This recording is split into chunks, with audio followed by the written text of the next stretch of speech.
Observe.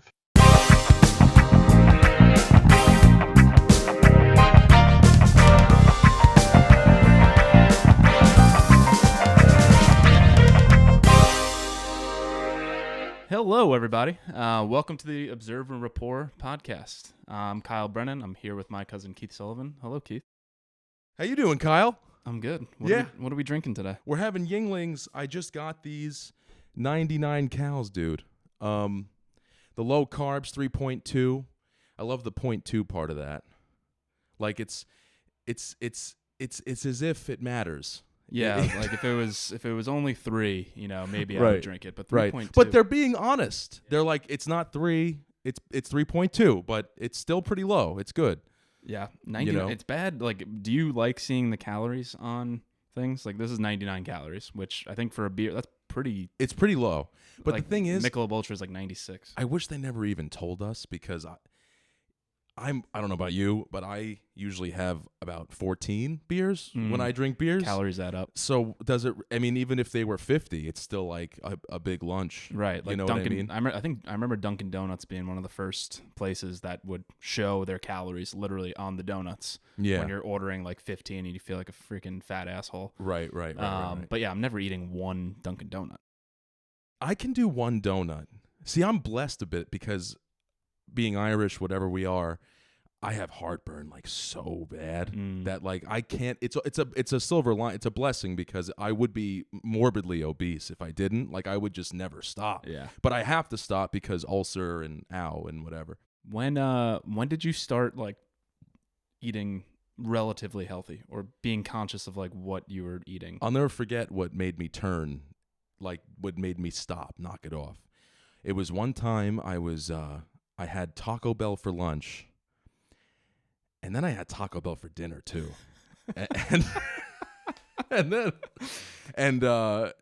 so that was the day before this next thing. So that happened. Woke up the next day, had to go to Montauk, drive out to Montauk, and on my way out there, dude, this was back when you remember I was I was definitely fatter than I am now. Not that I'm fat, but like you know what I mean.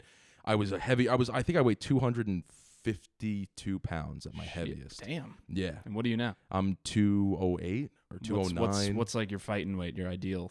Ideal 188, 190. Okay. That's when like I'm looking my best. Yeah, I'm about the same. Yeah. 188 for me. But I'm when I'm not like off season, I'm 205 to 2010, something like that. Off season, I'm pro athlete. But like, so I was. What's your season? My summer. It was body? a figure of speech. Just Yeah. when I'm not. Yeah, when I don't give a fuck, I guess is off season. But I was driving to Montauk and I was so fat and so out of shape and just unhealthy at the time. I used to carry like a cabinet-sized Gaviscon bottle. Like in the car, like whatever. Economy size. I was driving out to Montauk and I had to pull over and I fell to my knees because the heartburn was so bad. How old were you at this point? I was 23.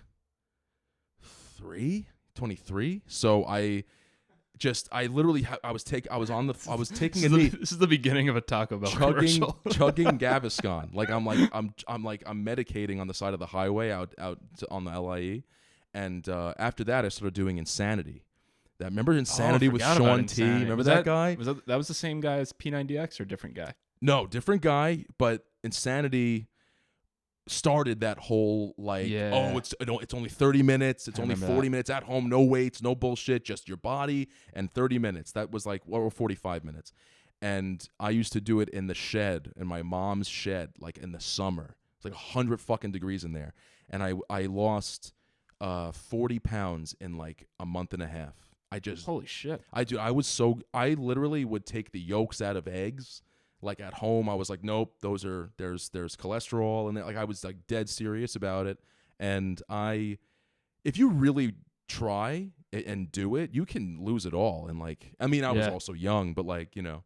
Yeah. I remember. So like I was going back to thinking about what we used to eat in a day at school. So like I was also chunky when I was little, and I probably at my heaviest in high school. I was playing football, so I always was like, oh, the weight doesn't matter. But I was not like a good-looking 215. It was I could hide it with like big shoulders and stuff. with a shirt on, you were like, oh, this guy's probably jacked. And then, but it was all flubber underneath. Right. And then, like, dude, you'd go back and you look at the average meal or meals in a day when I was like 17. It was like Pop-Tarts for breakfast or like Cinnamon Toast Crunch at like 7 a.m. And lunch wasn't until like 12, and you're eating just like breadsticks or like some like chicken parm hero and like Doritos and Powerade and just sugar. And then you may not even eat after school, and then I would have practice for football or lacrosse from like 3 to 6, and then I'm getting home and eating whatever my mom was making, or if we ordered out, which was usually pizza or like chicken cutlet and like mac and cheese. And that was my date, like every day for like years. And then I read, I want to get into books, obviously, because that's a big part of what Observe and Rapport is. But like I read, this was one of the first books that got me into fitness. It was by the then editor-in-chief of Men's Health magazine, David Zinczenko or something, called The Abs Diet. And my dad just like had it in the house, and I was just like, all right, I need to like lose weight. Football season was over. I wanted to go to college. I wanted to be good looking, and it was so simply laid out. It was the Abs Diet stood for, or ABSDIET stood for like the foods that you should eat. Oh, it was an acronym. Yeah. So it made it super easy. So if you just memorize that, you were like, all right, these are the foods I'm going to eat every day. It was like A was like almonds and other nuts. B was like beans and legumes, E was eggs, P, or I don't know if there was a P in there. But it just laid out all the foods you eat, and it made it so simple, because I was like, oh, I don't need to like transform my whole diet. I just need to eat, these 12 food categories or whatever. And a lot of it was peanut butter, a lot of it was eggs, a lot of it was nuts. So it was pretty easy. It wasn't like you're eating fucking disgusting salads and stuff. Yeah. And I lost 30 pounds. I can't believe you ever had to at that. Like you looked totally, don't we both look totally different in a way? Like obviously I'm bald now and shit, but like, I mean, like you don't look like the same body type person that you were. Like you were stockier in general, heavier in general, but we both look like, I don't know, like totally different. Something changed around 22 or 23 for us. I feel like we just started looking very differently. Yeah. Well, me and you were like, and I'm speaking for you, but like me and you were always probably the bigger kid in our grade or sports team. Yeah, right? For sure. And you kind of define that as your persona. When you're in 7th or 8th grade and you're like the big guy on the baseball team or the basketball team, the big like guy. You start playing into it, right? Yeah. You want to always, and then you go to high school and you're like, oh, I'm not the big guy anymore, really. Right. And you kind of lose it. And that's what happened to me after I played football. I was like, why do I need to be big anymore? It's true. You go to high school, you start meeting these people, especially now. Have you met a 15-year-old lately? Guy's like 7'2" for no reason. He's like, his voice is deep. He's like, hey, how you doing? And you're like, and he's like skinny, and they're all like ridiculously attractive now. Like I didn't look like that when I was 16 years old. Well, now, I mean, you didn't have cameras around you every day when you were 16. True, you right? gotta look good all the time. I mean, think about it. When you were 16, we had flip phones. Yeah, you could take pictures, but like, you maybe had the girls with their freaking digital cameras and stuff. But like, you weren't 24/7 aware that someone may take a cool picture of you and post it on Instagram, or like post a good TikTok, and like.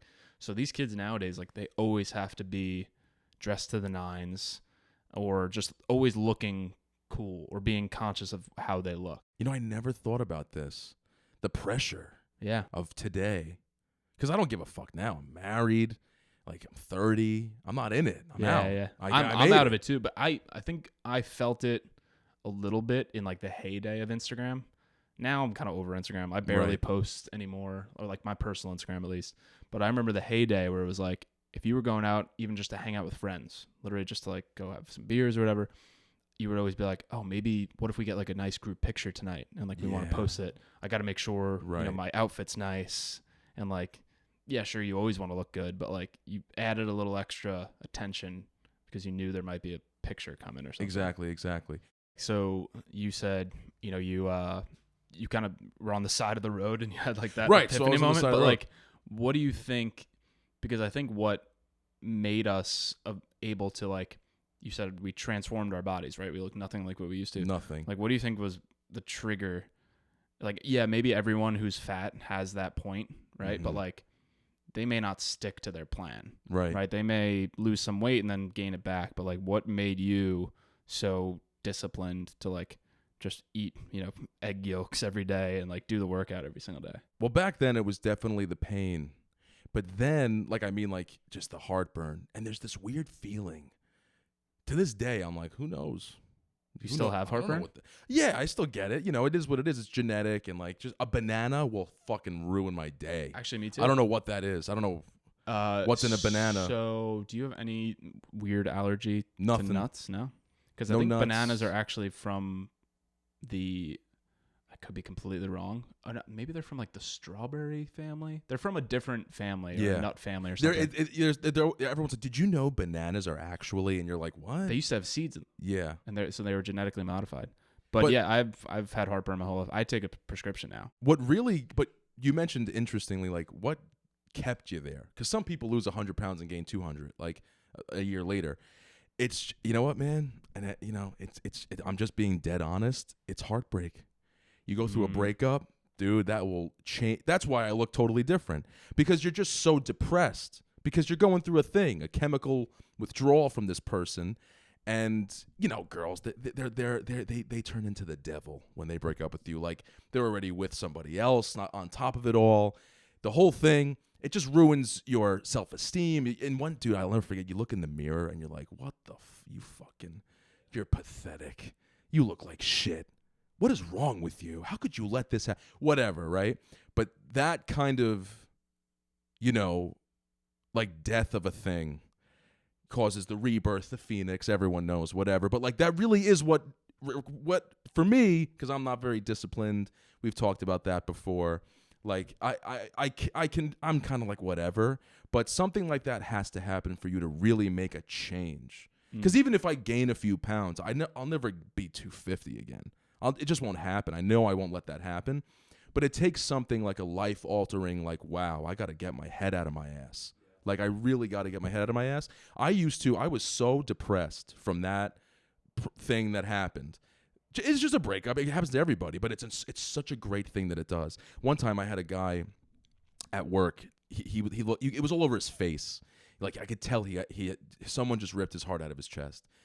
And I was like, what's wrong, man? Like, well, you seem down in the dumps. And he told me, and I was like, I gave him a hug. And I looked him in the eyes, and I was like, Brian, you're about to become the greatest, someone you never even knew you could be, dude.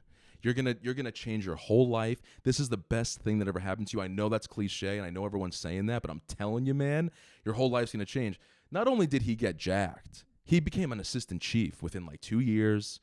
Got his head out of his ass. You know what I'm saying? That kind of thing. And a lot of the time you realize, like, this person, not only were they not that great, but they were keeping me where I'm at.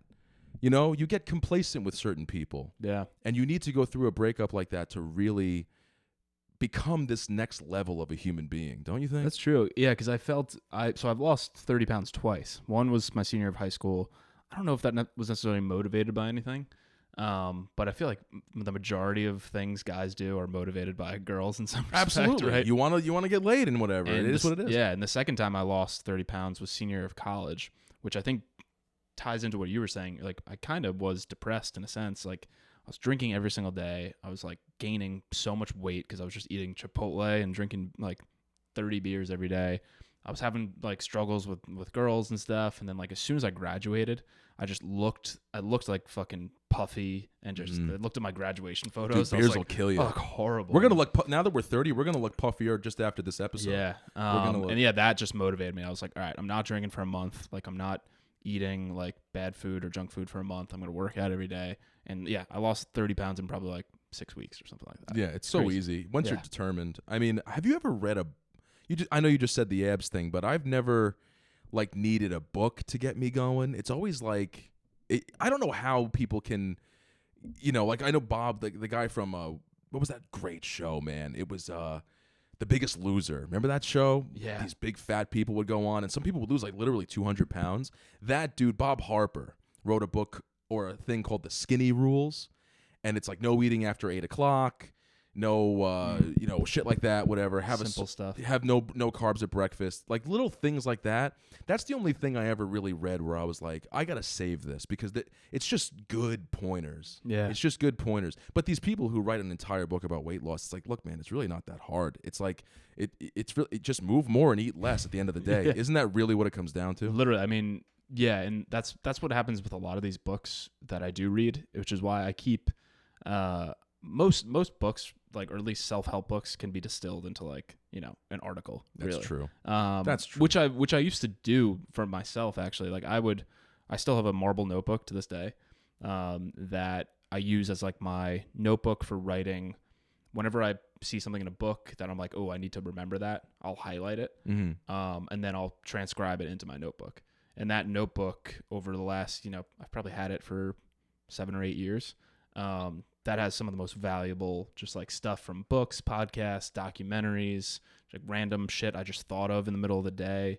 Yeah. That's all just like life tips or like things that, little mantras, like you said, like don't eat after 8 o'clock. Just don't. Like, that's all. But other things about like mindset and discipline, all those sorts of things, or like finding your passion. So whenever I'm feeling down, like I used to be like, oh, I need to read a book, like a motivational book to get me going. Right. Now I can just flip through those notebook pages and go back to like what I wrote in like July of 2017 and be like, oh yeah, like that was disciplined Kyle. Mm-hmm. And like he got out of that rut. Yeah. And like follow that advice again and you can do it again. So it just makes it seem so much easier when you see other people who've gone through it and like made it really succinct, and then you can do that yourself and apply it to your life. Totally. But before we keep going, this is the first episode. Let's talk a little bit more about Observe and Rapport. Sure. I want to ask you a few questions because I know you do this thing, and I've been watching you do this thing for a while now, and it's like, I do have a lot of questions. Like, when did this, like, no, who cares that, you like, if I read, but people read, what made you go, I got to like start writing blogs? I got to start getting it out there, like these things that I'm reading in these books. Is it just a passion? And you're like, look, when I say the same thing with music and me, like I'm like, I got to make videos because this is so fucking awesome that everyone else should know about it. Is it stemming from that, or were you just kind of sitting around one day like, I got to start something of my own? So were you inspired by somebody? No. So what actually happened, it started in college. So I've always been like you, like huge fan of stand-up comedy, huge fan of comedy in general. And Twitter had just become, it's crazy to say, Twitter had like just become an invention. Really? It had just come out. Twitter came out in like 2007, but it really didn't like reach the zeitgeist until like 2010, 2011. So I made a Twitter account and I started doing like observational funny tweets while I was in college. You have a shit ton of free time. So I would just tweet all day, every day. A lot of it was like almost like repurposed jokes. So like not all of them were mine. Some of them were like what you'd call like memes today. Kind of just reposting some of those, but I'd just write them. This was back in 2013, 2011, 2012. Damn. And I had no idea it was that long. And yeah, in college, I mean, relatively speaking, I got like a good big following of like my college friends, which, it was a small school, but like my Twitter account was like known or like a mandatory follow. I remember one year at Christmas, you told me that 100,000 people read your blog or some shit, or like no, you said something about 100,000 clicks or like in something or attention or views on something. Maybe. And I was like, really? And you were like, dude, I swear to God, this one particular thing. Maybe I'm just remembering. Maybe like a handful got that amount, right. But no, I never had more than like, I don't know, a couple thousand followers or anything. But But so what happened was I was tweeting all the time, and someone from the school newspaper like emailed me or DM'd me or something and was like, hey, we've noticed, your tweets and stuff and really like your sense of humor. We'd love to have you, write a column in the school newspaper. And like my first, I'm like, fuck that. That's fucking lame. Like, who writes for the school newspaper? Right. And so I was like, let me take the meeting and go and see. So I went to like a meeting with all the newspaper writers. And of course there was a girl there that I liked. So I wanted to impress her. Mm-hmm. And that was really the only reason that I like stuck to it. I was like, all right, I'll give this a shot. See, it's always a girl. It's always a girl. Yep. Thank God for girls. So yeah, I started writing anonymously because I was like, I think it was a previous column. It was called like thumbs up, thumbs down. So you had to write like 3 funny thumbs up things that happened in college and 3 that didn't. So you could write about anything, stuff on campus, complaining about teachers, whatever. So I'd write it anonymously under like a alias every week. And I started loving that, surprisingly. So I did that like my junior and senior year, and then, kept tweeting and stuff. And then for some reason, I don't know if someone suggested it or if it was the blog. It was like the big time of the blog. I started a blog on Blogger. So my Twitter name was K Ranga. Yes, I remember that. My nickname, K Ranga 3. My nickname in college was Ranga. I had these like funny, weird roommates from upstate New York who would call me Ranga. Anybody outside of the metropolitan area is just so strange to us, aren't they? They had to us. They would like speak in a weird language and call everyone the wrong name on purpose.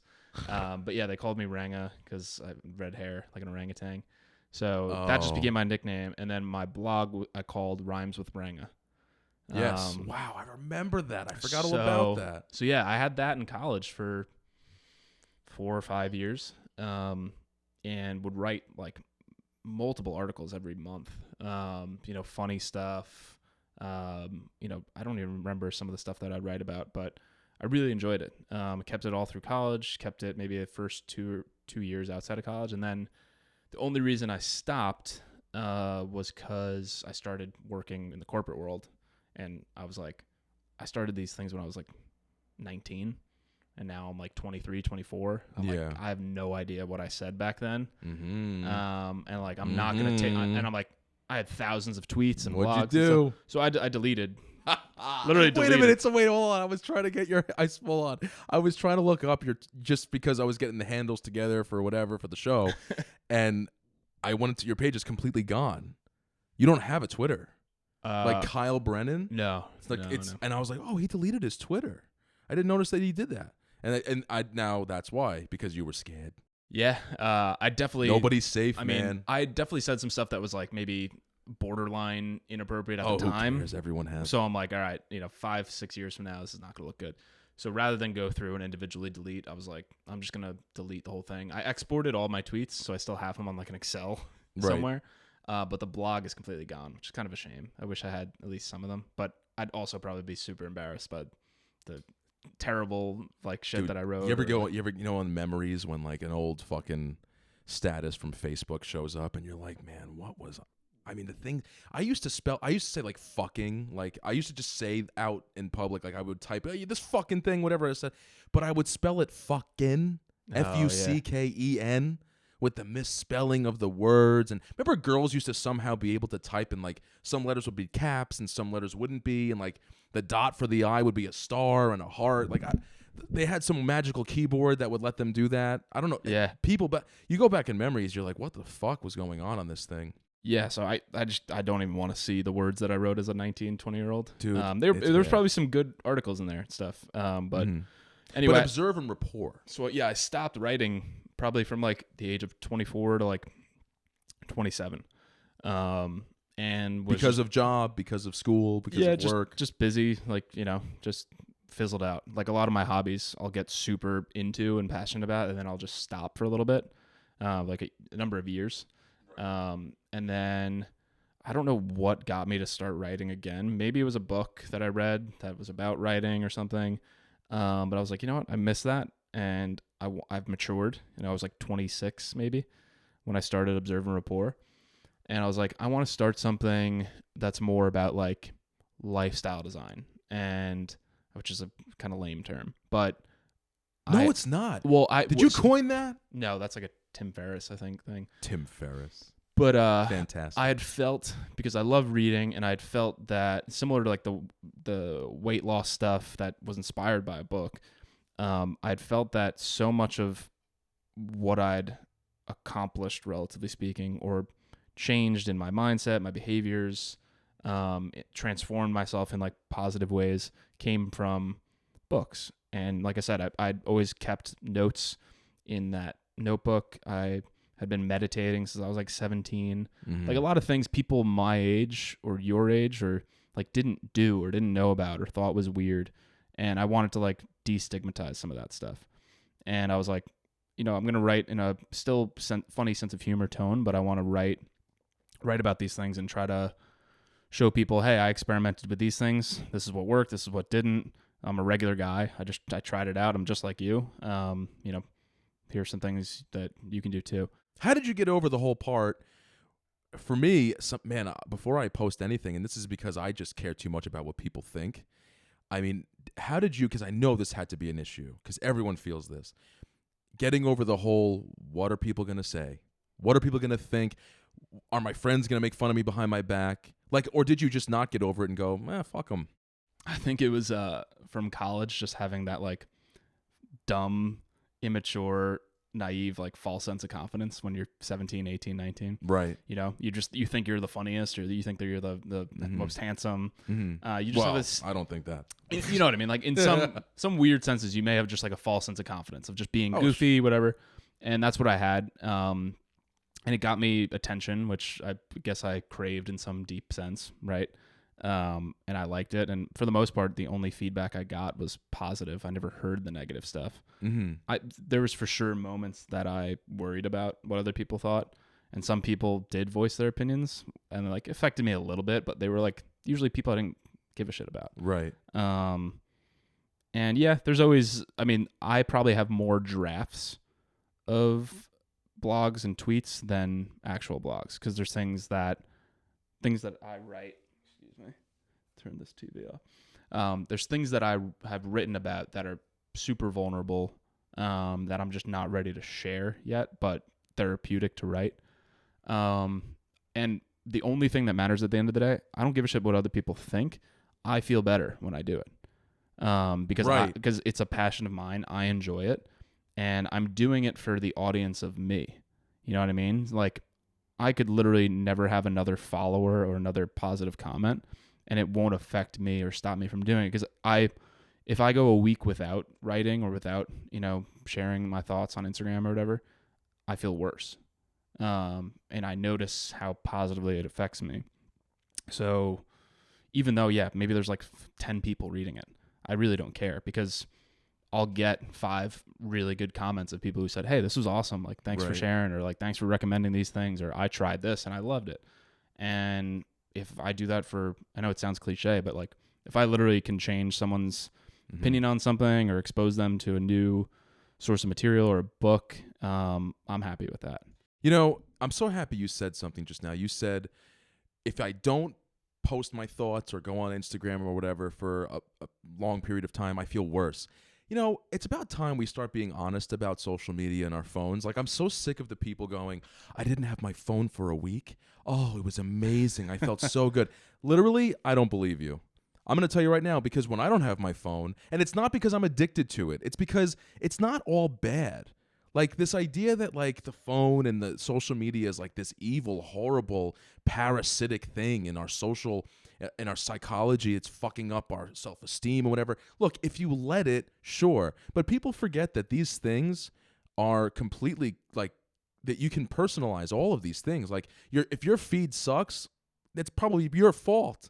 Like, you're looking at shit you don't want to be looking at all the time, or you're not following the right people. Like, I don't feel better when I don't have social media in my life. And I'm so sick of that. Like, it's not true. People like to say, because it makes them feel like, oh, well, I don't need it. It's better without it. But like, it's not true anymore. It's part of our lives. We just got to let it go. That's such a good point.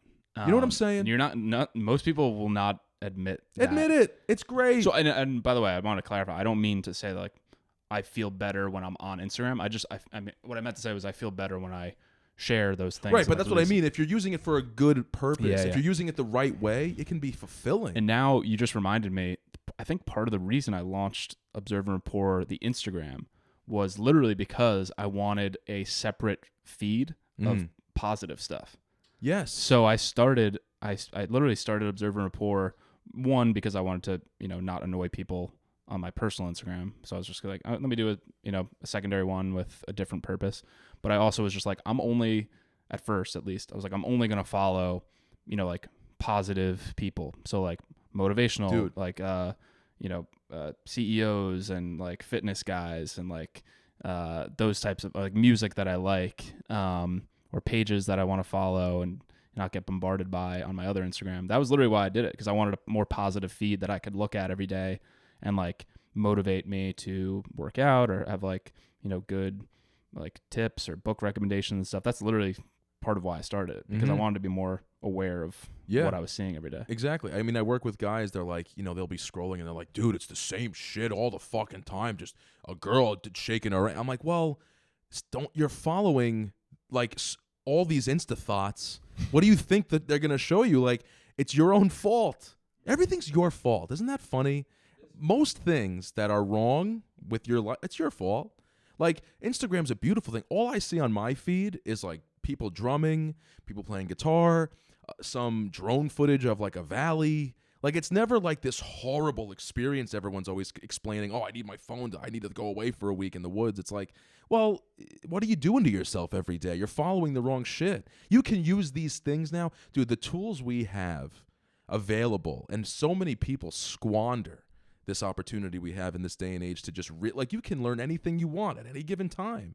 And people would rather just watch some 20-year-old shake their ass. It's a joke. Yeah, and like, I mean, I've definitely been subjected to just like going down the wormhole of just like literally scrolling on my phone for 24 hours, and you do feel like shit when you sometimes do that. It's fun. But yeah, sometimes like it's nice to just get home and just like maybe you haven't looked at your phone in hours, and you get home, you just lay on the couch and you veg out and watch funny Instagram videos, and like that's fine. But like you said, I think not enough people recognize like it's not Instagram's fault. No, exactly. that you're addicted or you're on it all the time. Like, Instagram will exist whether you have it or you don't, and like it's your responsibility to like either set a limit on your phone or just recognize, hey, I've been looking at this for too long, let me go for a walk. You or see something, that? You know what There's I mean? no responsibility anymore. Nobody's got it. You kids. can't even customize your own shitty, stupid little app that you have so that it's something that you want to be going on instead of something that you have to get away from. And I've experimented multiple times with I've deleted all the social media off my phone, and the longest I'll last is like 2 weeks. Yeah. Not because I need it, but because I'm just like, my life is better with these tools. Yes. Like, Instagram is where I get a lot of my news. It's where I get a lot of updates on my friends. It's how I stay connected with some of my friends from like when I was like little. Like, then I'm like, oh shit, like he's doing that. That's awesome. Or she's getting married. That's sweet. Right. So like it can be positive in your life, and it's also like where I watch a lot of sports highlights and stuff, and that's important to me. And if I miss out on certain things, like, it shouldn't affect my life in any way. Like, I can go a month without seeing any news or Instagram or anything, but like, I think my life's just a little bit better. I enjoy it a little bit more if I have those things. Yeah, absolutely. It's like, it's the same thing with like, it's just the cliche things people bring up. Like, it's like the pyramids or something. Like, everyone's always like, oh, how did they build the pyramids or something? And it's like, look, I know it's impressive, but the pyramids, look at New York City. Okay, we've talked about this, but like, seriously, like, there's a building that just talk about one of them that's over 1,000 feet tall, and it's made of glass. That's not possible, dude. Like, and the pyramids, yeah, whatever, but also there was no plumbing. There were no pipes. You can't take a shit at the top floor of the pyramid. It's just a big pyramid with stones and like, okay, there's a room or two or whatever. But think about it. There's toilet bowls and plumbing and kitchens and gas lines and elevators and all that. Like, the miracle, the question is really, how does New York City exist? Yeah. Fuck the pyramids. Okay, they threw human slaves at it and no one cared about what happened to them for like 100 years. Eventually something's going to get done. It's enough with this question of what happened with the pyramids. There's miracles happening all around us. The fact that Instagram, it's what I'm saying, like, things are so good now and people are so sad, and it just makes no sense. Yeah. It's just, I've had this on my mind today, as you can tell. I'm kind of like getting on there because, like, I know, it's just getting annoying because things are so good. Yeah. And why do you think, so like, I've read, I don't know if you've ever read any of like Steven Pinker has a few books, or the one that I really loved. I love that book he wrote, Better Angels of Our Nature. Yeah, well, I don't know if it was that one. It's the one where he's talking about like quite the contrary. Actually, everything's actually getting a lot better. Yeah, like, was that the one? I think he has a few that are all they're all the same theme of like things are getting better. His most recent one was Enlightenment now, but they're all like gigantic. Yeah. I didn't read the whole thing. I just know. Yeah, the one I read, I didn't read. I don't know if I read Better Angels of Our Nature, but I read Factfulness by Hans Rosling. Okay. Similar type of thing, but just much smaller. I was like, I'll take that one. Right. But yeah, just about how like everything. Although everyone's sentiment is that everything's going to shit, the country's going to shit, everything's getting worse. Like, you know, gun violence is up, all these things are up, abortion's getting, you know, canceled, whatever. But like the data actually show like, no, over the long term, everything, like almost every conceivable metric is getting better. And it's the best time to ever be alive. It's getting better all the time. Like for real, it is. And I think that's, I don't know if that's what they were saying, but it's true. It's getting better all the time. Yeah. Everything is getting better because even when something shitty happens, it's still getting better because we learn a lot of the time. People learn from shitty things happening, right? Like even 9/11, as horrible as that was, airport security goes up. Mm-hmm. You know, things like that, awareness of terrorism, shit like that, like an effort to end it all. Like sometimes something shitty has to happen for something to get better. And I think the breakup. See, we can bring it round. And I think as I've matured or like gained a little bit more perspective into adulthood, is that, you know, certain, whether it's political beliefs or just like principles you think you have or ideals that you have, like everything you want in life for the most part, or maybe it's everything, has a trade-off. Like you're never going to have fully 100% positive effects of what your desired result is. You're always going to have trade-offs. And that is particularly true when it comes to politics. I mean, that's probably the most true in politics, but it's also true to your everyday life, right? I heard this on, I think Chris Williamson was on Joe Rogan's podcast, and I started listening to Chris Williamson's podcast. He's a really good. I love him. Person Great show, dude. But Great show.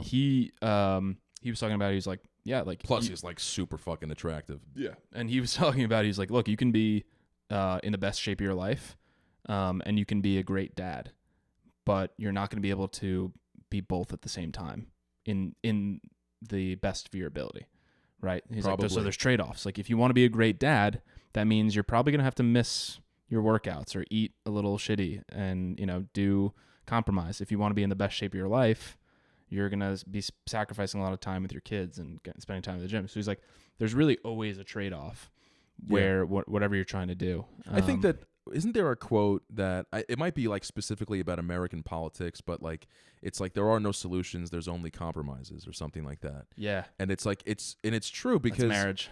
Well, yeah, exactly. How can you actually solve a problem without, like, there's another, and this has been going on in my head a lot lately.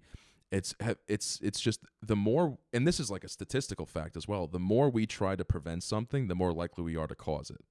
So it's like the pandemic, for example. Like, whatever, not to get into the whole thing, but like it's kind of like a common knowledge. You know, no one's like gonna say it, but like basically it probably came from a lab, right? It probably came from the Wuhan coronavirus lab, probably, since it started there. There's a very good. I don't know. That sounds like too crazy of a coincidence. Isn't that it? Oh, maybe I'm insane, but maybe the coronavirus came from a coronavirus conspiracy lab. And exactly, like, you know, what's the Donald Trump, the junior quote? He goes, "What's the difference between a conspiracy and the truth? It's 6 months." Because you just wait, it'll come out. Yeah. But here we are with this coronavirus lab trying to prevent these things from becoming a real problem. Turns out may have caused maybe the biggest problem that we've seen in our lifetimes as like on a global scale, for sure. Yeah. You know, but that's the thing. There's no solutions. There's only compromises. And you got to be careful, man, because the more you try to stop something from happening, a lot of the time you'll cause it. And that is essentially the message of one of the best books I've read in a while. I just finished it like yesterday, The Untethered Soul by Michael Singer. Better be good with that title, dude. It's probably, I posted it yesterday on my Instagram. It's like probably the most highlights I've ever made in a book, and it's only like 180 pages or something. That's where all the highlights are coming from. They're good too. There was so many quotes in there that you're just like, holy shit, like that is like the absolute truth. And one of them is basically that, where it's like the more every person has some, what he calls is, it's like a yogi word, it's samskara, which is like a painful thing or experience or something that you're holding on to. Might have happened in your childhood. Basically, everyone has one or multiple. Trauma, grief, heartbreak, depression, anxiety, any of these things, they're caused by, he calls it a samskara. It's a pain that is stuck into your body. And it's like, it basically has created a hole somewhere in your body. And he said, like, the more you try to cover up that hole, you basically build a personality around avoiding confronting that hole in your body. So you don't want anyone. Imagine if you had, a hole in your chest. Right. You'd be ashamed of it. You'd always want to cover it up. Mm-hmm. You'd shrink. You would essentially literally build your entire personality around letting other people in or seeing that and avoiding it. So you construct these, essentially you trick your brain and you construct these false things in your head. And it's like you said, the more you try to avoid it, the more you're actually bringing in more pain and you're not fulfilling your best life. So his message is basically like letting go of all of these things that you have in your life, all the pain points, let go and just essentially be vulnerable, to allow yourself to open up to your truest form of expression. Pink Floyd has a great, everyone knows, but like The Wall by Pink Floyd is about that precise, predicament that every human being will find them in. Is like The Wall is about a guy who, again, his father died when he was a child in the war, and his mother was the typical Oedipal mother. She was very overprotective and the whole thing. And as he's grown older and whatever, he, long story short, he builds this wall up where he's on one side of it and all his other problems are on the other side of it. And every issue that comes along, a divorce with his wife, his childhood, it's a brick in the wall, which is where another brick in the wall comes from. And he ends up completely isolating himself from society and becomes a recluse and becomes a psychopath and whatever. But the end of the album ends. Oh God, man, what a. The album starts. The first thing you hear is a guy go, "We came in," right, and you're like, "What the fuck was that?" And then the album goes on, and then eventually, through this very dramatic, amazing musical story, the wall gets torn down. Right, he tears the wall down so he can rejoin his family and whatever. You don't really know what happens to him, but the album's going on and on. The wall falls. It's very epic, and then you hear, "Isn't this where?" And it goes to like the cyclical thing of this whole thing where it's an infinite situation with everybody where, "Isn't this where we came in?" is how the album starts. So you can actually listen to the album continuously on a loop, and it will just kind of, it's so good, dude. It's so poetic. Wow. It's so perfectly representative of the human experience as far as like trauma is concerned. Yeah, and that's why I love when you get exposed to art like that, like a beautiful song where like the lyrics and the melodies and the rhythm just like perfectly encapsulate a feeling. Harmony, yeah. Like a good song can elicit, like we've talked about this with books, like a good fictional book can elicit the emotions and you feel it in your body. Like you get the tingles, or you get scared, or you can even get horny from like Absolutely. A song or a book, right? Like It's amazing how art can just elicit responses in your body without them actually happening to you. Totally. Well, they're metaphysical representations of the thing. And, like we talked about The Stand before. You can get The Stand by Stephen King. Which is right here. Which is right. That's the exact copy the first one I read. Is that the Gulag Archipelago on top of it? No. It's something else. Yeah. That thing, it's a beast. It's a beast. This is, how many pages is this? I think it's 1,400? 1,130 something. Yeah. Okay. So crazy. Obviously, that's a long one, but like in a fiction book especially, you can, and getting back to the book conversation, like, these stories, a good fiction one can give you chills, whatever, but like a good fiction book, what it really does is you're on another planet sometimes. You're so immersed in the story that you forget about your own life, you forget about your problems. No, it doesn't matter who the president is. All that shit's gone. It's all gone. All that matters is this new world that this author's created for you, and you can completely immerse yourself in it, and it's pretty incredible shit. And I used to not read. You've been reading way longer than I have. But I'll never forget when I read that book. That was the first book that really got me into books. I realized, like, oh, that's what all these people are doing. They're on another planet. Mm-hmm. Like, I used to wonder, looking at people on the train, like, reading seems so boring. Like, who cares, you know? Dude, there's so much to it. Like, there's really... you ever see that Twilight Zone episode where this guy... I don't know, I think it's like the end of the world or something, and, like, all he wants is time. He just wants time, right? And to read. All he wants is time to read all the books in the world. Doesn't want to deal with any of the obligations or work or taxes. Story of my life. Right, exactly. And I think, like, something symbolic happens at the end where his glasses break. So now he has all the time, but he can't read anything. And but anyway, it's like, that's the kind of thing. It's like, it can literally, you know. Yeah, I mean, everyone who's read the Harry Potter books, like, that's the perfect testament, right? Like, that may be one of the greatest fantasy worlds ever created. I saw the greatest TikTok the other day. It was a girl filming her friend watching those movies for the first time, right? At the end. So this girl at first is like, wow, like, very good, very good. Dude, by like the fifth movie, she's hysterically crying at the end. Like, she filmed each ending reaction. And, you know, these stories can take you, they completely take over your emotions, your life, your thoughts. You spend your time thinking about people who don't even exist. Yeah. Like I mentioned Harold in that book. I felt like he was my friend, and I was rooting for him.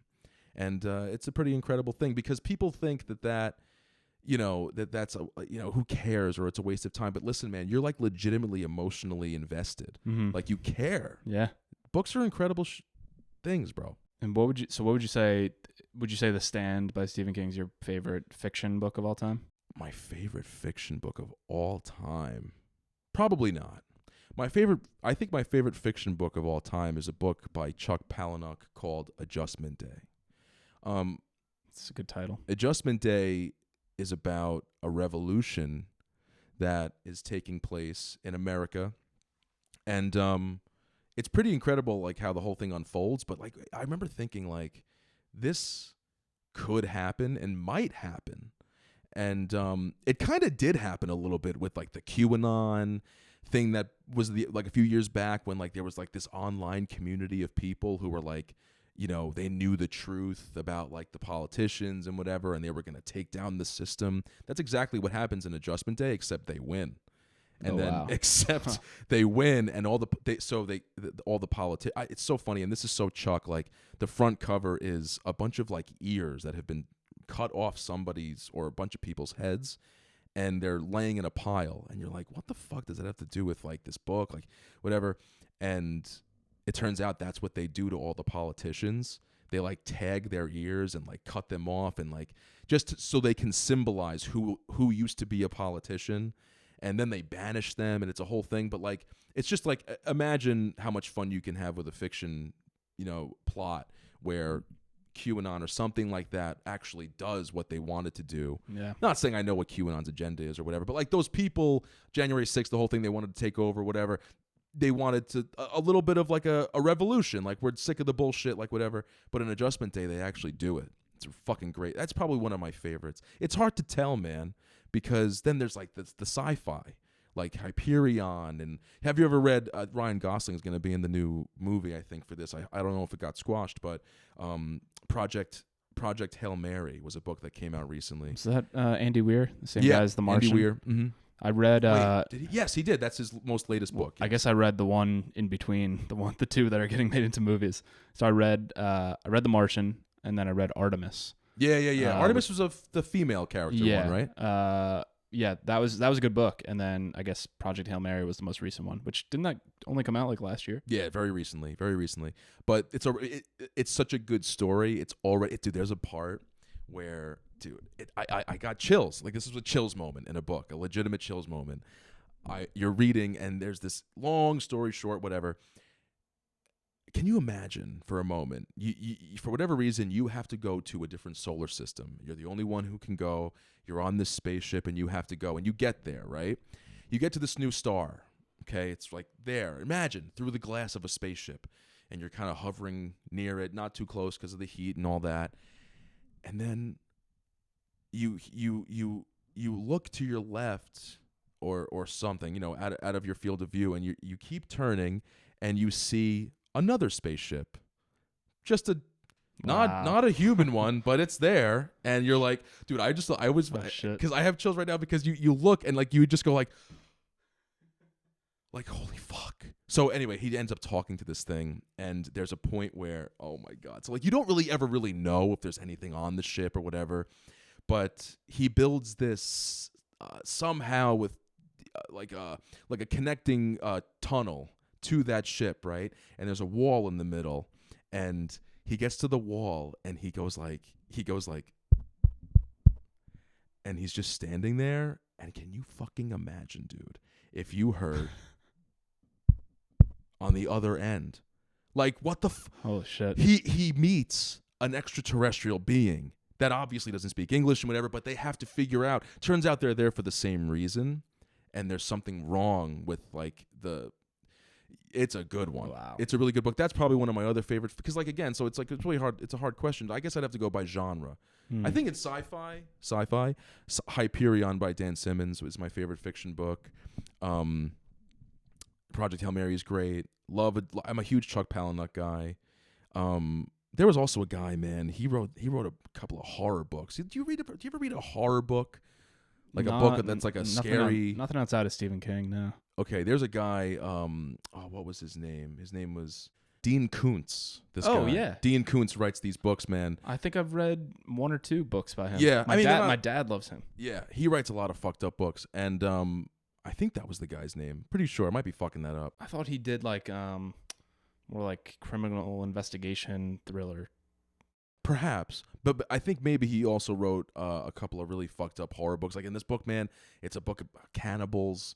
And this girl, look it up. We have fucking computers in our goddamn pockets. Come on. No, keep talking. I just no, but the guy, it's in this book. It's a book about a bunch of it's cliche. It's like Wrong Turn, that movie Wrong Turn, where it's like these people, but there's a scene where she's basically being raped by these cannibals, and she bites the guy's dick off. It's such a great. Sounds lovely. No, it's a good one. Sometimes those are fun to read. Yeah, but I wanted to say we should probably mention this. The Queen died. Yeah. The fuck. Wild. It's actually weird because I literally was I was on Reddit the other day, and one of the threads that someone asked was like, which celebrity who is currently living will have like the biggest impact when they die? You know, kind of like when Michael Jackson died or Prince or whoever. And like the first answer was the Queen, and that was literally like five You want to hear days something ago. hilarious? You know, my friend James, right? He's never been to Europe. He went yesterday. Flies into London, and he's like, "Man, this is gonna be great. This is gonna be great." The Queen. What are the chances of the Queen dying? Wow. The very first day that you're in fucking on European soil. Like so now he's at Buckingham Palace taking all these pictures, sending me this like literal beyond historic day. Like he was there. I'm so fucking jealous, man. God bless him. Yeah, it's like you don't realize how much of a like as an American you're like, okay, the Queen died, but then like you start hearing the stories and stuff, and you're just like, holy shit, like that is a fucking remarkable life. I was gonna ask you, because I'm not one of those people that's like, who the fuck cares? What does she even do? It's like it's like in Austin Powers when Dr. Evil's like, Scott, you just don't get it, do you? You don't. Like he's like you just don't get it, because I guess that's what it's like. It's kind of like I don't even know if she does anything. It doesn't matter. But like I guess we just don't get it as Americans. We don't really know what's her purpose was to represent like the great part of the United Kingdom, like that the Great Britain. Like she's a monarch. She represents royalty and what? I don't know. Like what does she do? Does she go to meetings with the prime minister? Is she there? Yeah, she or the monarchy in general, the royal family is they don't hold any true power necessarily from like a legislation standpoint or executive standpoint, but they do hold influence. So, and again, I could be messing some of this up, but what I believe it is it's more so just a tradition of like how the English society was built. You know, obviously they have a prime minister who acts as kind of like, you know, their executive branch, and they have parliament. But you go back and you read, like, Queen Elizabeth was the queen when Winston Churchill was the prime minister. I know, awesome, in the 50s. Dude. So, and they would have, you know, regular meetings. I watched the first season of The Crown on Netflix, which was really good. It's about her. I think it's like her first year. There's no excuse that I don't know what she does, man. Yeah. There's so many movies and you shows. watch that, like that show actually helped me a little bit, because like you see the shit with like Prince Harry and his wife, like you're like, who cares? Like they're well, now actually Prince William is next to the throne if his dad, who's now he's the one who's kind of bald and used to be like gorgeous. Right. Like, well, hair. But now his dad, who is Queen Elizabeth's son, is King Charles III. He's the king now. I love when he said something recently. He's like, "Mummy." He called her mom, and like they're both old. It's just so cute. It's wild though, because like. So what does she do, Kyle? Fill me in. That honestly, I'm not going to even expand upon what I just said, because that's the extent of my knowledge. Right. But I actually had a call this morning with two guys from London. No shit. They were, it was like. Did you talk about it? It was like 9 a.m. for me, because 6-hour difference or whatever it is. Yeah, they were like, that was the first thing they said. They're like, it's a little bit of a weird vibe in London today, and I was like, yeah, what's going on? He's like, well, they're like, now it's a 10-day like mourning period essentially. So it's like half celebration, half mourning. The funeral is next Saturday. They've canceled all soccer or football games for the next 2 weeks, which my coworker was bummed about. Right. It's like, yeah, now it's like football's I had bets. canceled. Yeah. So I mean, it's a huge deal, dude. It's huge. Everyone I really. think it's big. It's probably bigger than if our president died while in office. I mean, I don't know if there's a. Oh, that happens here all the time. Assassinations, like. But like, I mean, truly, I don't know if there's an American equivalent other than like Aretha Franklin, who had like, didn't she have like 2 funerals or something? And like, took, well, like, yeah, 6 she days? she was a queen in her own right. Right, she deserves it. But yeah, I mean, she was. Isn't that her nickname, the Queen? Like the godmother of soul. Well, the godfather of soul is James Brown. I think she was like the Queen of Soul or the Queen of R&B or something like that. Something like that. She was a queen in her own way. Like how Michael Jackson was a king, in that way. But yeah, fucking unbelievable, man. Yeah. 96. Yeah. The corgis. I'm actually big deal. I may actually be able to tell you what she does, because I'm about to start tonight probably this book by Eric Larson called The Splendid and the Vile, which is a great title, by the way. Did you know, very interesting, I'm so sorry to interrupt you, but did you know that the very interesting fact about the British Empire or whatever, the sun never sets on it.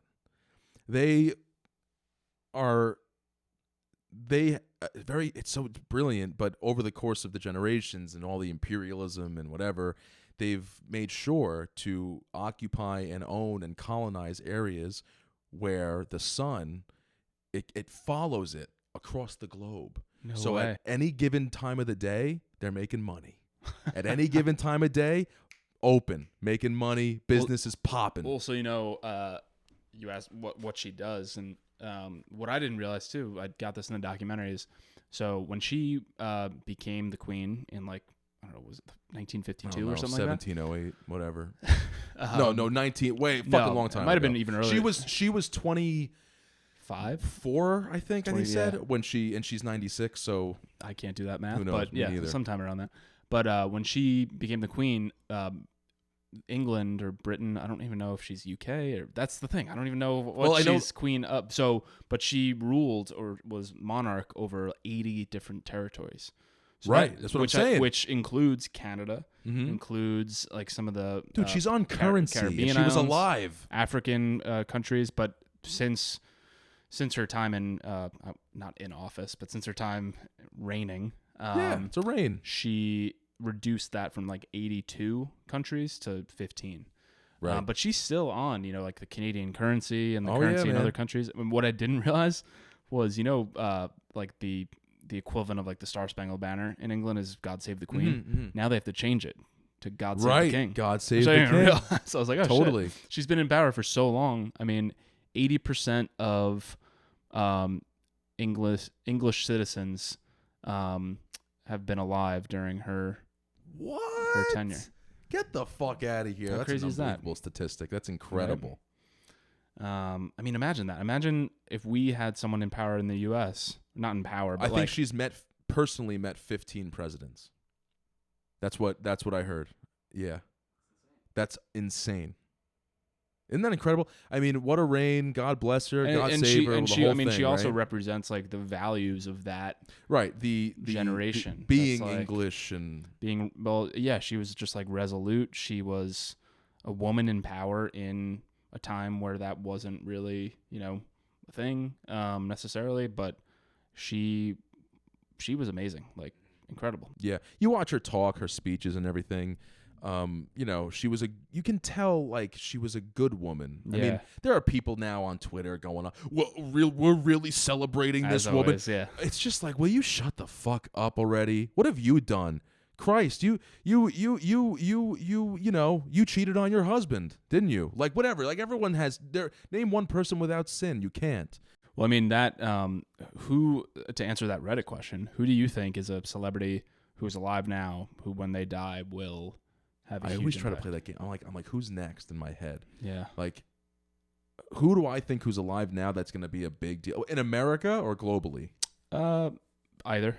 Okay. Well, she was number one. I mean, because she mattered in culture. She stayed relevant through this entire thing. Like, I don't know how it's her style. It's the handbag. It's the corgis. It's the hats. It's the, dude, she was in movies. Yeah. She was in, I think she was in like something with the 007 guy. Yeah, she was in something James with Bond or one of the James Bond with Daniel Craig. Was she actually in Austin Powers? Like, was that actually her? I feel like it was. Maybe. I feel like it was her. Anyway, but she was like a relevant pop culture thing as well as being like a legitimate thing that matters. So besides her, man, I don't know if anyone's as like globally, I mean, the next closest of English royalty would be Sir Paul McCartney. Well, when Paul McCartney dies, that's gonna suck balls. And there he is. But yeah, I can't. It's hard to say.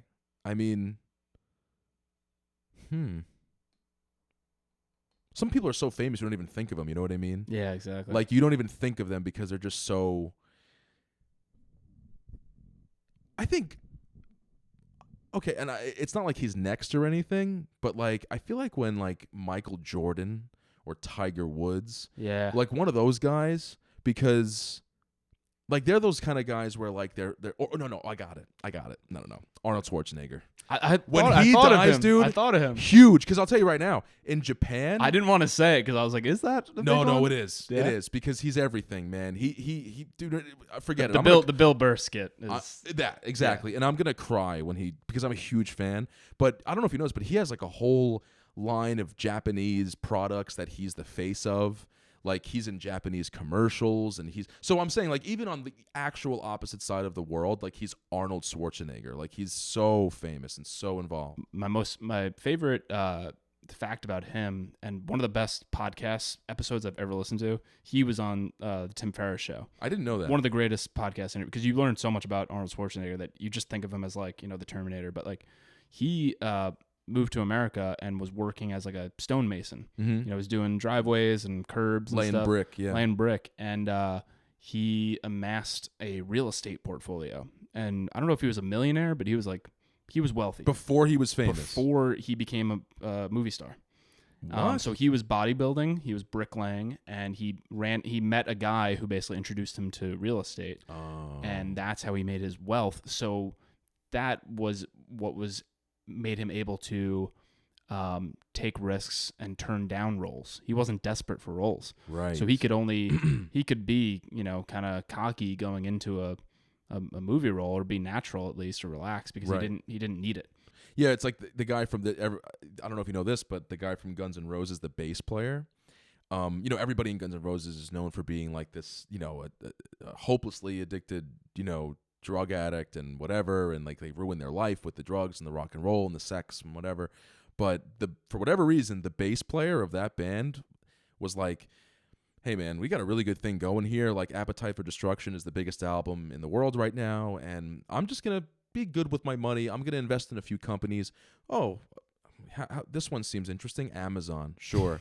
How about this one? Apple. People are talking about Apple. I'll do that one. And he did another one. I forget the other one. Maybe like Exxon or something like that. Whatever. But or PayPal or some shit like that. Like no, it couldn't have been that. I forget what it was. It was some like he invested in stocks and like these new companies, and they turned out to be like Amazon, Apple, shit like that. That guy, and he's still in Guns N' Roses. I think he still plays the bass in that band.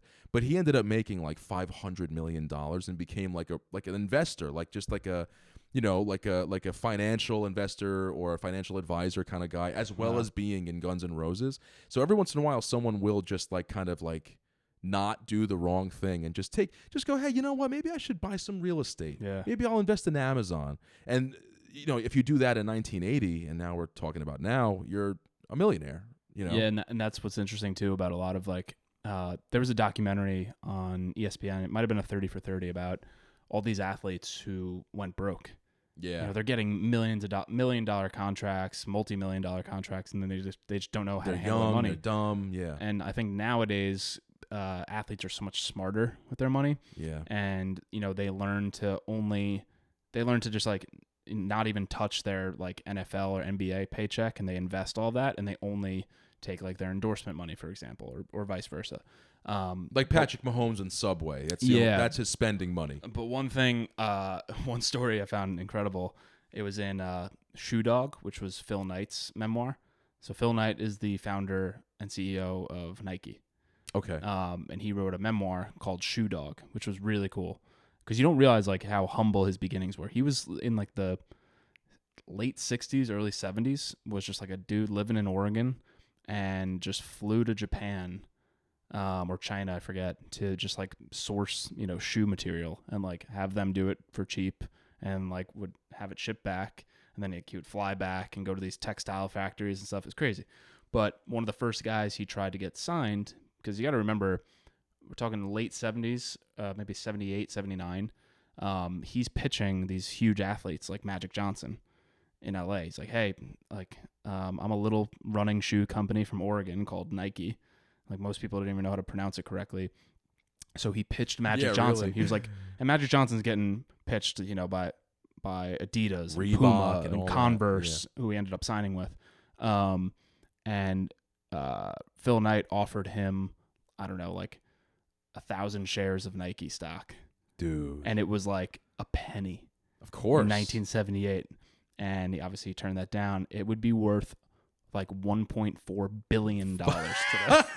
It's like insane. I know. I love that. That's I love hearing about those guys who did the smart thing. And even though it might have sounded risky, like I think who's the Star Wars director?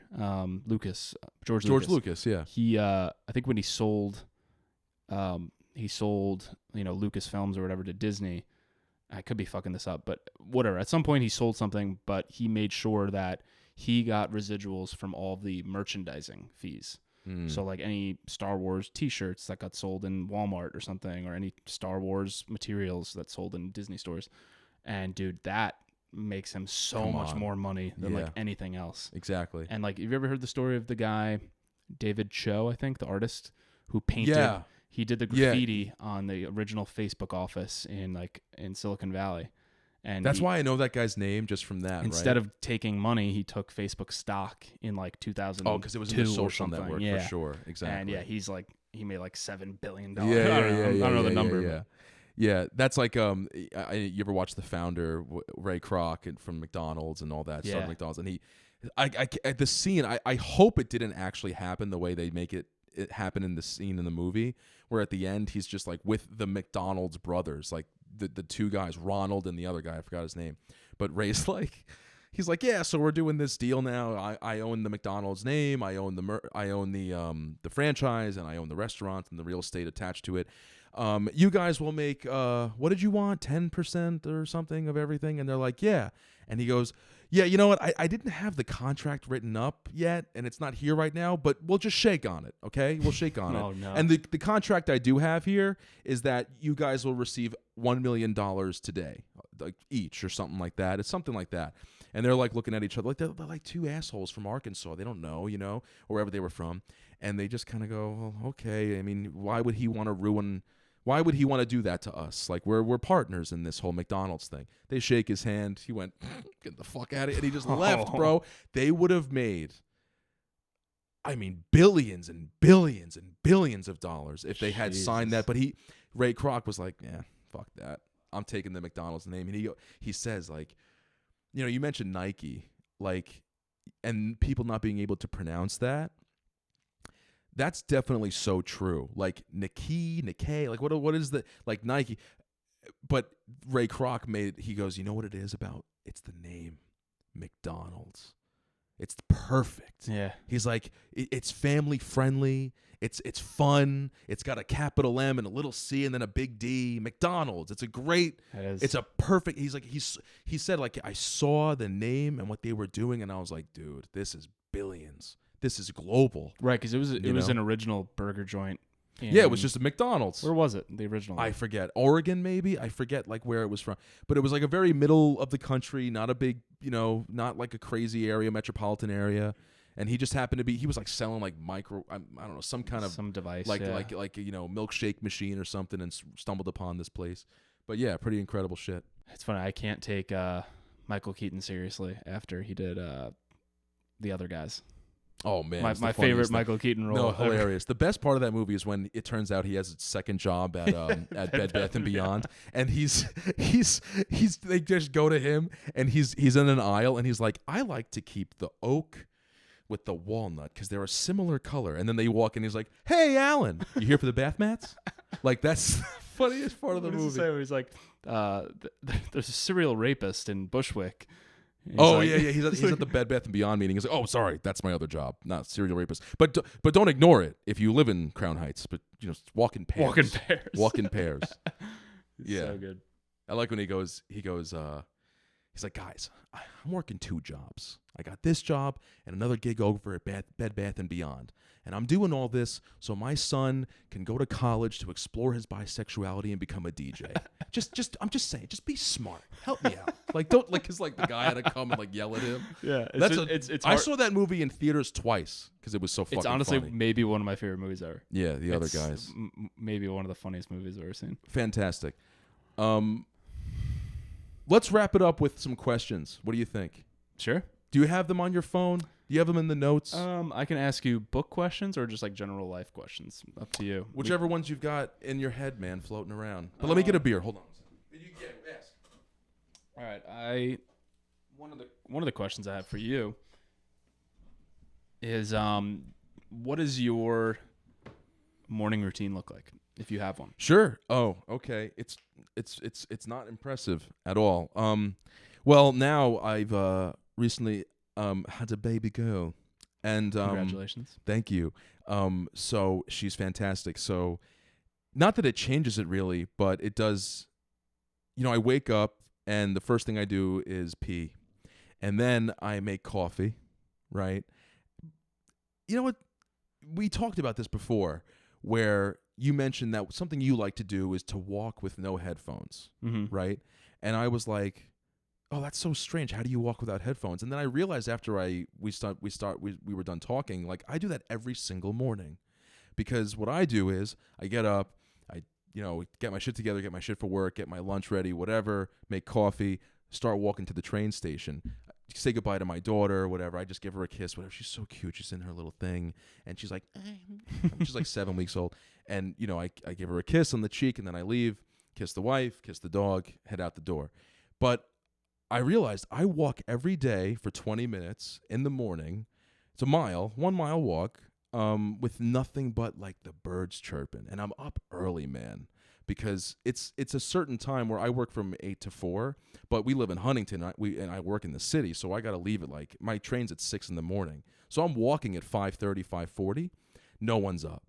It's just birds, whatever. And that, you're absolutely right about that silence and the walking being a huge it's like a shower where like you can like your thoughts will come to you and things like that. Like, you know, certain things that you were thinking about recently, you'll go, oh, you know what I'll do? I know that's what I'll do about that. Just the clarity of a 20-minute walk every morning. I'll never. People go, why don't you drive? It's like, 'cause fuck that, man. Why do I want to zip my way, find a parking spot, pay $1,000 a month for it? Fuck it, man. I'd rather just take the 20-minute walk every morning, even if it's raining. I have an umbrella, whatever, the snow, all that shit. A 20-minute walk. I credit the 20-minute silent walk every morning to like it's such a way to start the day, is like just your baseline of calm, your baseline of like, I've got my thoughts right, you know, I'm on a good page, right? Yeah, because there's nothing worse than like I have friends who still to this day, I'm just like, how do you wake up late or whatever, or you wake up like just in time to like do whatever you need to do, and you're just looking at your phone for like 25 minutes. I never do that. I'm just like, how do you not like that? That would stress me out. No. Like right away. You know, people say I wake up and I scroll for 5 minutes or whatever, or like I don't know. I don't look at my phone for the first hour of my day. Literally, I don't look at the phone until I'm like, and not well like, into the train I don't ride. like intentionally go like, I'm going to me restrict neither. myself. Me I'm neither. just like, why? No. Like, no, it's fucking 5 or 6 in the morning. Like, Right. who's texting me, or like what's important? Exactly. Like, I'll look at it at 8 o'clock when I go to take my like morning poop. You know. Right. And the reason why I brought up my daughter is because like sometimes I got to change her now. Like at like 5:30 in the morning, I've got to change her diaper or whatever. So that's part of the routine now. But that 20-minute silent walk is pretty awesome, man. You really get a lot of thinking done in that 20 minutes. Do you meditate? Not like, I don't sit down with the intention to meditate. But what I do is I listen to music very intently on the train. My commute is an hour on the train. And that hour it's like mine, you know, it's like my hour, right? And like I listen to music, dude. I listen to ambient music. I'll listen to death metal. I'll listen to rap, whatever. But like my eyes are closed because the fluorescent lights on the Long Island Railroad are a joke. But I have my hat brim down, whatever. I would consider that because I do enter like a meditative state for sure, where I'm like that's meditating. where I'm like not even aware of really where I am. I'm like, oh shit, that's right, I'm going to work. Like I get lost in that moment, in that hour. So I wouldn't say I sit down with the intention of like, you know, like that, but I'd call it a meditative situation, you know? So, yeah. Do you journal at all? Never. Really? That's a huge problem, isn't it? People say that they start journaling and like they become like a CEO in like a year. No, like it changes. And that's actually the misconception I want to break. I've written a lot about it, and I may sound condescending when I talk about the morning routine. Yeah. And now there's a lot of guys who, like, which is actually funny. There's a lot of like, you know, motivational guys or business guys who are just like, fuck the morning routine, like get your work done. And I'm like, I appreciate that too. But literally for me, like because I fluctuate, and some days I sleep in, you know, but I don't feel like doing my morning routine. But what I found is the days where I'm consistent with waking up at 5 in the morning or 6 in the morning, it doesn't have to be fucking super early, just enough that you're up by yourself for 30 minutes, an hour, with no sound, no one disturbing you. If you live with a roommate or a significant other, like getting up before them and just like getting your shit done and like organizing your thoughts, the things you need to do, and like getting in the right zone mentally just compounds and builds so much momentum for the rest of your day. Where like I just feel like I'm and I joked about this with a coworker I was talking about the other day, because she just started getting up at 5 in the morning too. She's like, don't you just feel like better than everyone else? Yeah. I was yeah. I mean, you don't say it out loud, but like internally you're just like, you feel above when you're out walking in the streets at 5 in the morning. You feel better than you're like, look at that guy, right? Like, well, just, the best just is, waking up in his bathrobe, you know, like, right. And I see people like driving, you know, like I see the same thing every morning, and I'm just walking. I don't feel better than them, but I do feel like, you know, I know that guy lives just a few houses away from me. Yeah. Like he could benefit from the walk. I always He's choose morbidly obese. If it's in walking distance, meaning like 45 minutes or less, I always choose the walking. I love it. Walking is huge. And I do it all the time, like in the city. I don't hate it. Obviously, sometimes you have to take a cab in the city. I do not like taking a cab in the city, not for reasons you may expect. One, I always choose walking if I can, because walking in the city is the best. Yeah, it's great. You never know what you're gonna run into. Or if I can take a subway there, I want to take a subway because the subway is, outside of walking, the best people watching ever. Well, nowadays, forget it. I mean, now it may be a little worse. Dude, it's crazy. But yeah, it's true. I mean, now maybe I'll choose. Oh my God. Taxi. I had a guy the other day, man, I swear to God, this guy, he was literally just screaming in, like, I'm used to it now. I'm just on my phone with my headphones on looking down. This guy's right here yelling, homeless man, just screaming at me, trying to start shit. But to me, it's just funny because, like, I'm not going to engage in a confrontation with this guy.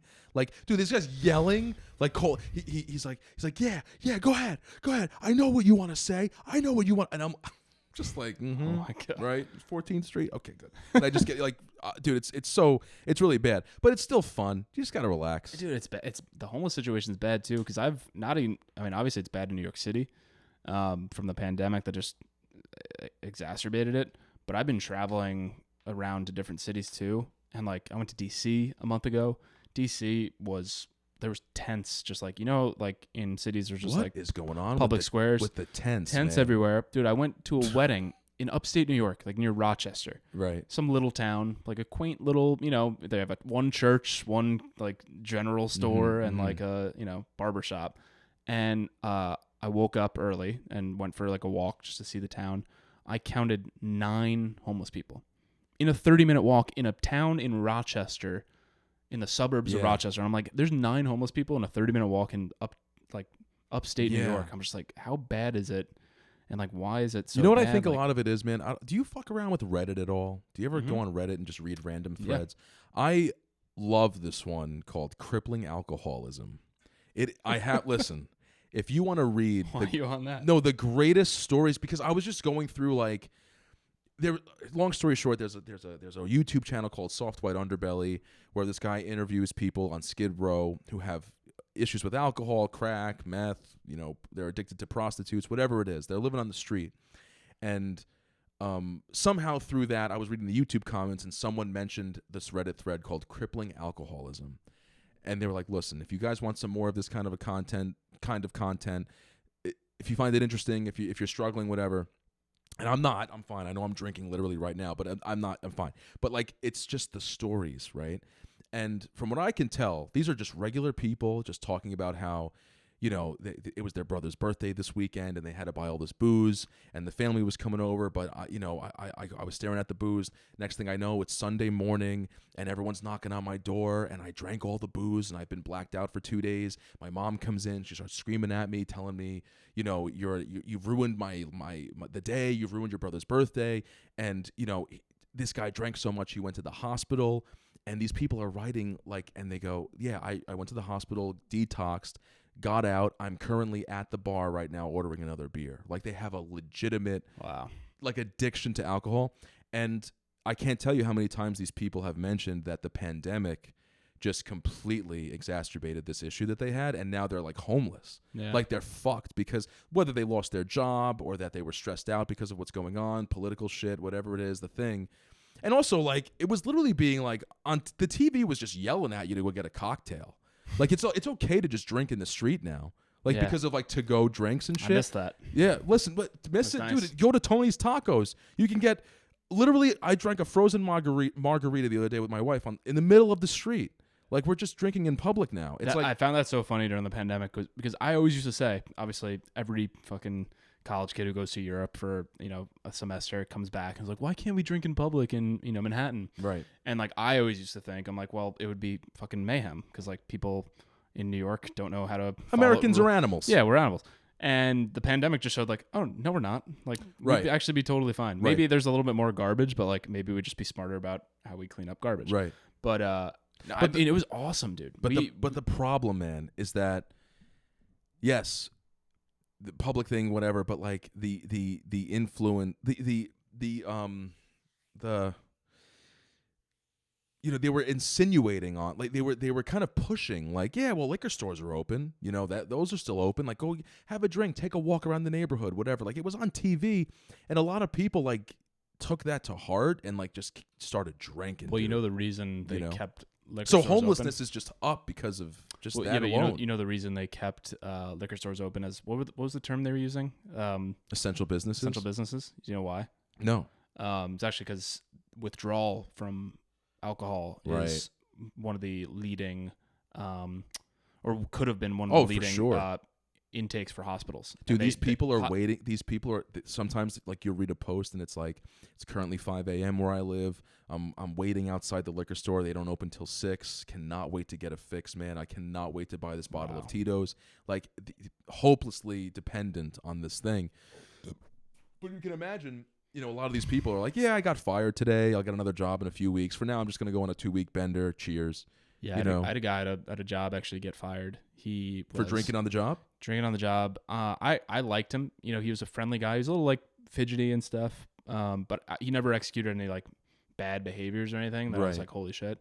He did smell like vodka one time when I was in a meeting, and I was like, all right, maybe he just had a few martinis at lunch or something. But he got caught like napping like multiple times in like a conference room or something. Oh my God. Yeah, no, that's how it happens. They fall asleep, whatever. Yeah, because they're bombed. But yeah, the homeless thing is an issue. And like the pandemic, you know, definitely accelerated that. But, you know, I mean, it is what it is. I mean, but I definitely started drinking more myself. I mean, I know most people started drinking more during that time. But some people, man, like they talk about how they can't go to a wedding because if they see like, you know, just a full champagne glass, they slam it. Like they can't. It gives them anxiety if there's alcohol around and it's not being consumed. Yeah, it's like feast or famine mentality. Yes, it's so I don't know how, because you know how it is when you're too drunk, you feel terrible, and then the hangover, right? But apparently these people just, the only way to get out of it is to just have another drink, and like you can just live in that. Luckily, I've never had any sort of like addiction problem. Me neither, thank God. But I've definitely experienced like I've come close enough to I've never had a problem, but I've come close enough to the edge of like peering over it and be like, oh, that's what it could be like. Sure. You know what I mean? And I'm like, holy shit, I could see how that could lead into this endless cycle. Sure. And hair of the dog, you go that into kind the of mentality. and it's not just with alcohol. It could be any addiction, right? Like, you know, I went to Vegas for the first time and gambled for like, dude, gambling's fun, man. and I'm not, luckily I don't have that bug didn't bite me for gambling, but like, you know, I was just playing roulette and just betting like black or red, whatever. And I could just see how I'm like, ooh, this could be bad if I like gave in to that urge. Mm-hmm. You get like a primal urge that like you need to keep doing it. And I imagine, well, your brain's not really good. I'm sorry to interrupt you, but like your brain's not good at calculating mathematical probability. That's the problem. Like your brain just goes, well, there's a chance. I mean, I might win. Like you because the thing is, the odds of roulette, you said, the odds of you winning in roulette, I mean, like if to land like a certain number, certain color, and you have like a $10,000, whatever it is, like if your chances are, for making it up, 1 in 10,000, 1 in 20,000, 1 in 100,000, your brain doesn't actually know what that means. Do you know what I mean? It thinks too much. It weighs luck too heavily. Exactly. It's like, well, I mean, yeah, it's low chance, but I still have a chance. Right. Like it's binary, your brain, with that kind of thing. Mm-hmm. But like in reality, you're gonna lose. You're not gonna win. So I have a question for you, Keith. Go on. What is a quote or mantra that you live by, or like, what was the best piece of advice that you've seen or were given that has stuck with you? Oh my God, these questions are so profound. It's hard to come up with the answer like immediately. But a mantra I live by, something that I hold, like, yeah, okay. The way Tim Ferriss quote or phrases it, which I like but I didn't want to steal, was if you could have a billboard, a huge billboard that everyone could see, like what message would you put on it? It's funny you said billboard, because one time I saw a billboard that I'll never forget. It's not profound. It's just, everyone knows this, but it's just like, if you just think about it, because it's the golden rule. It was a billboard. I swear. I swear. I was driving to Tennessee to go to Bonnaroo with my friends a long time ago, and it just said, there was no selling point, no website. It just said, treat others how you'd like to be treated. And I was like, it just, because I never really just seen it written like on a giant thing. And then I got to thinking, because, I'm going to Bonnaroo, we're all high, we're all like hippy dippy, we're feeling like the love, man, like we're getting like whatever about it.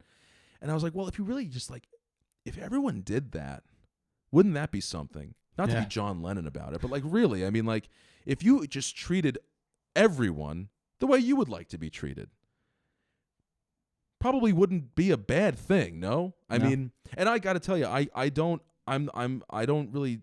never treat anybody with any animosity. And there are people, man, that I despise. Yeah. But I don't care.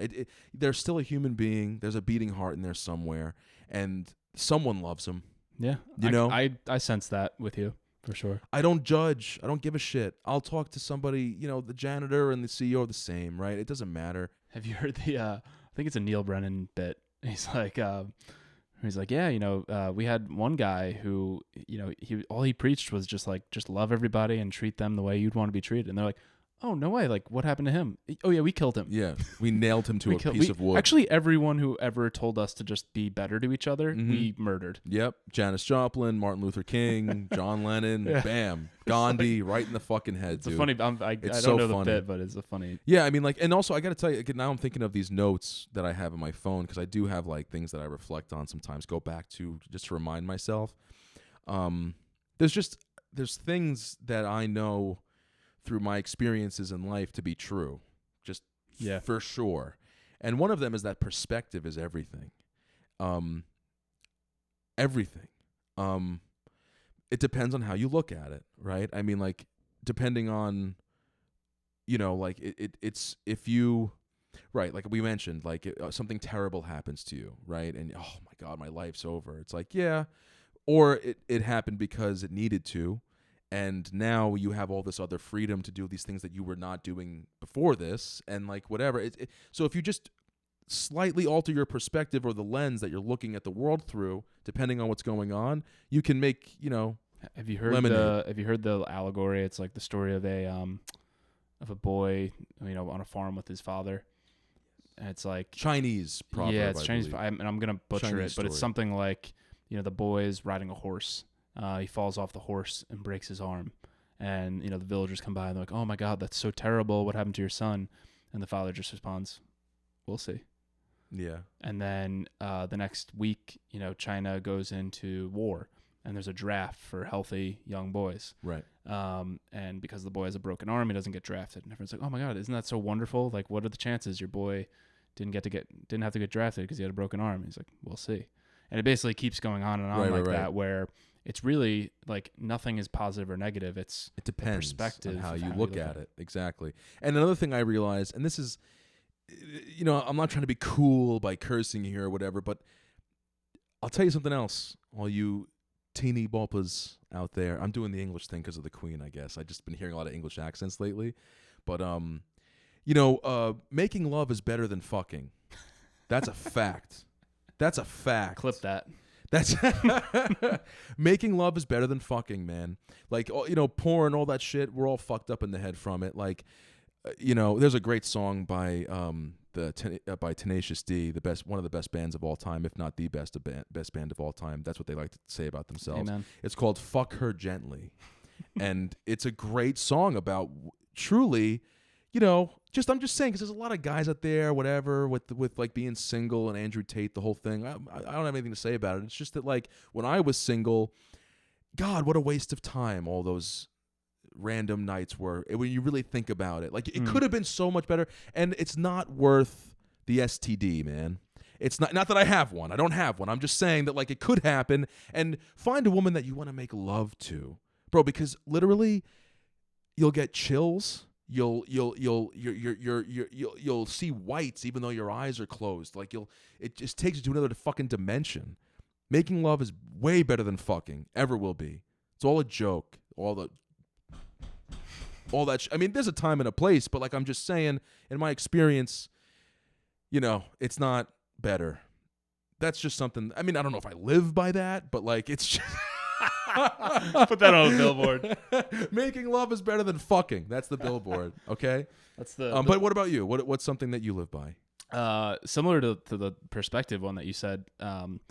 So my grandfather, my dad's dad, was it's weird what I think we've talked about this, what passes on genetically, or maybe what's nature versus nurture. But like my grandpa and my dad and me, we're all voracious readers. We all do crossword puzzles, and we all take notes about on quotes and life stuff. My grandpa actually led a speech like coaching class with me and all my cousins on how to stand up in front of a crowd and tell a story. You've been to my family functions. We're all storytellers, right? Yes, sir. And my grandpa always had amazing quotes. He could just pull them at the back of his head. His whole life just could quote. And my dad, very similar too.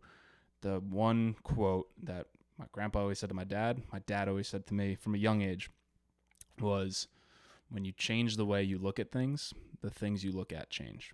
Ooh. Yeah. What'd you say?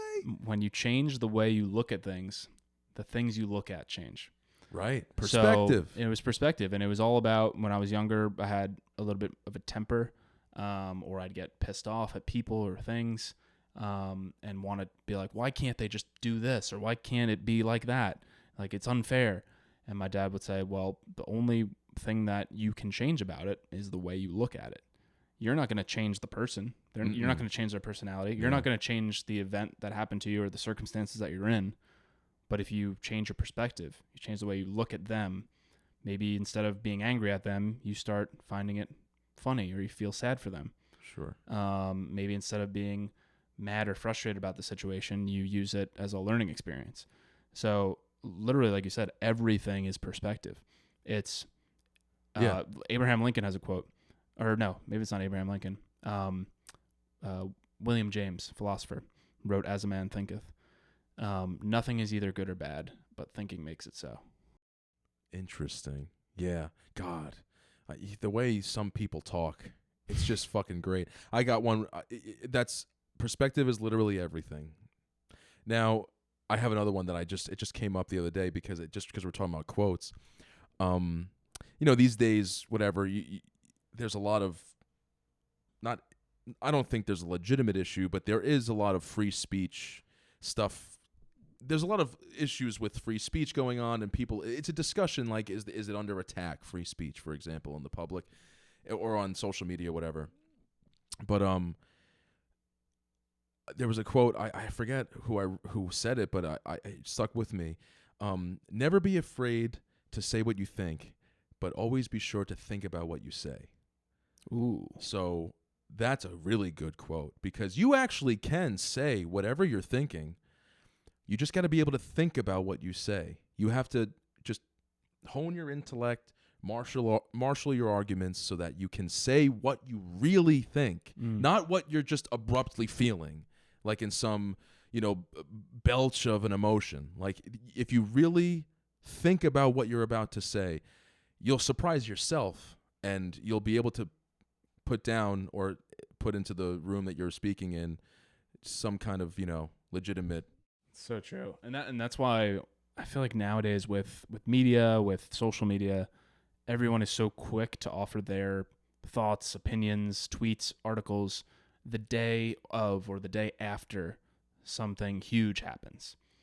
And especially if it's something tragic, because most of the time it's an emotional response. And I don't even bother reading anything or watching anything until maybe 3 or 4 days after, because I know those people who are putting stuff out the day of or the day after, they're not thinking about what they're saying. Right. They're reacting emotionally. Yes. Huge difference. And it's why I hate when audiences put pressure on like a writer or someone that's like, why haven't you said anything about this? Or a celebrity, like, why haven't you spoken up, used your platform? It's like, I trust the people who wait to see the facts, wait for the smoke to clear, and really think about their argument and take in context and hear multiple perspectives, because that's the person I'm going to trust, as opposed to the person who's like on the scene and just reacting to what they're saying, but they don't know the full story. You know what I mean? Absolutely. I think, that's definitely right, man. So never be afraid to say what you think. Just always be sure to think about what you say. I'm going to wrap this up. Let's wrap it up. All right, Keith. All right, man. It was great. Pleasure, and I'll see you next time. All right, see you guys.